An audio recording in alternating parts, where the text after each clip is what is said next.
Thanks for making it this far with us. Now we're going to move on to how you interact with individual objects in the system. So a little bit about the toolbars before we dive into the most detailed section around configuring KPIs themselves. So we're going to talk about some of the buttons that you see over here and also some of the things you'll see on the screen. Now to do this, I'm going to open up some KPIs. And that's probably the first concept what we'll talk about here is just opening things.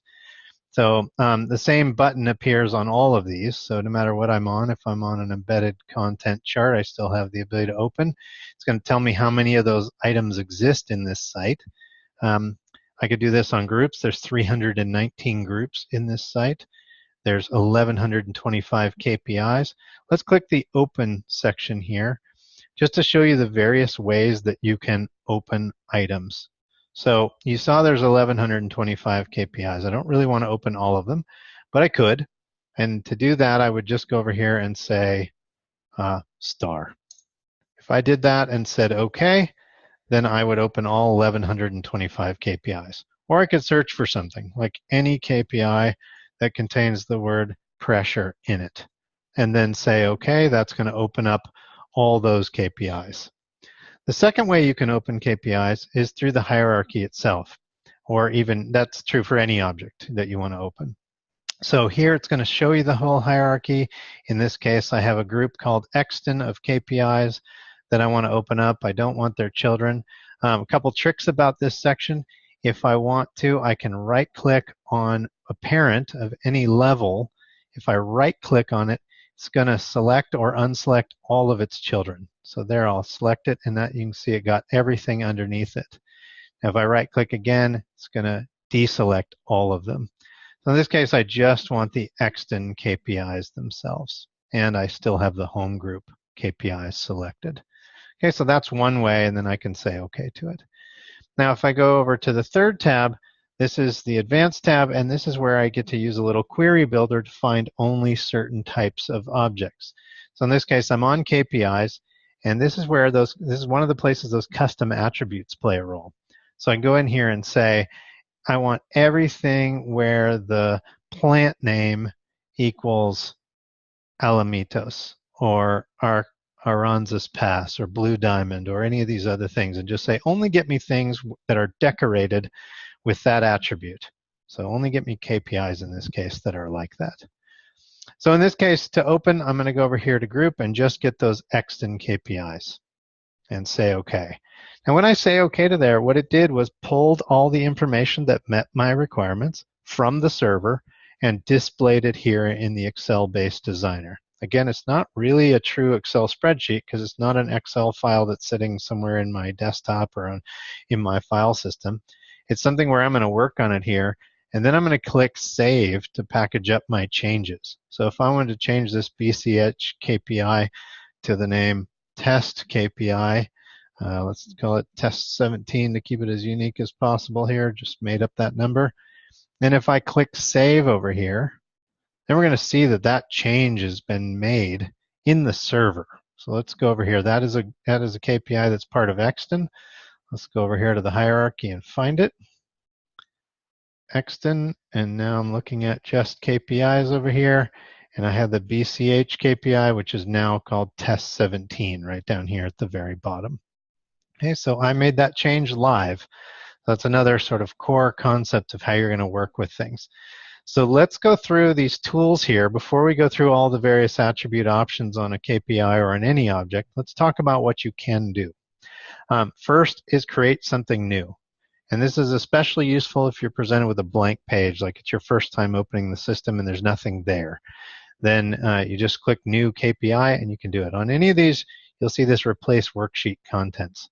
That means if you only wanted to show this brand new one and you want to get rid of all this stuff, you'd say replace that. It doesn't delete anything, it just gets it all out of your way so that you're only working on the thing you care about. Okay, so that's how I would make a new one. Again, this is how I would open. Saving, very important to use this Save button, not the Save button in Excel, because that's going to try to save an Excel spreadsheet of this information. Okay, now, the rest of the sections are very important. I'm going to skip a couple and come back to them. And the one I want to highlight is the Delete button. And when I do that, I'm also going to highlight another core function or a core feature of Visual KPI, something very important to understand. And it's this first column on the far left, this X column. So this is a little bit like just selecting the things you want to apply to these tools. So in this case, all of them are selected.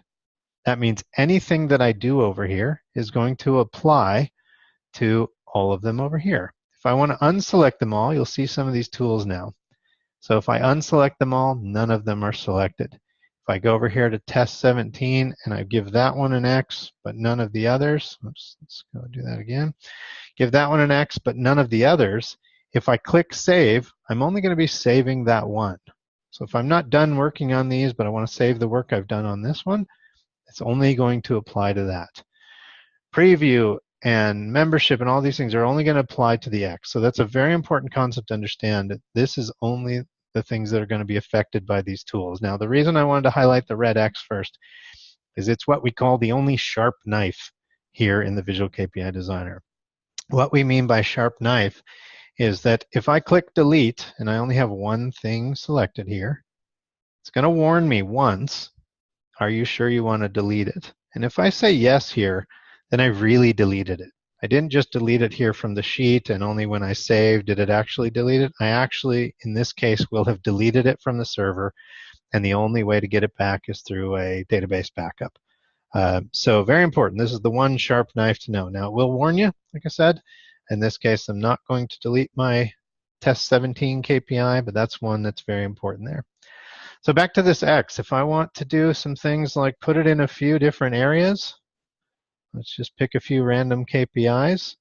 And then I want to say, let's preview those. And you'll see in this case, I have a lot of calculations and all kinds of other things, references to data sources, you name it.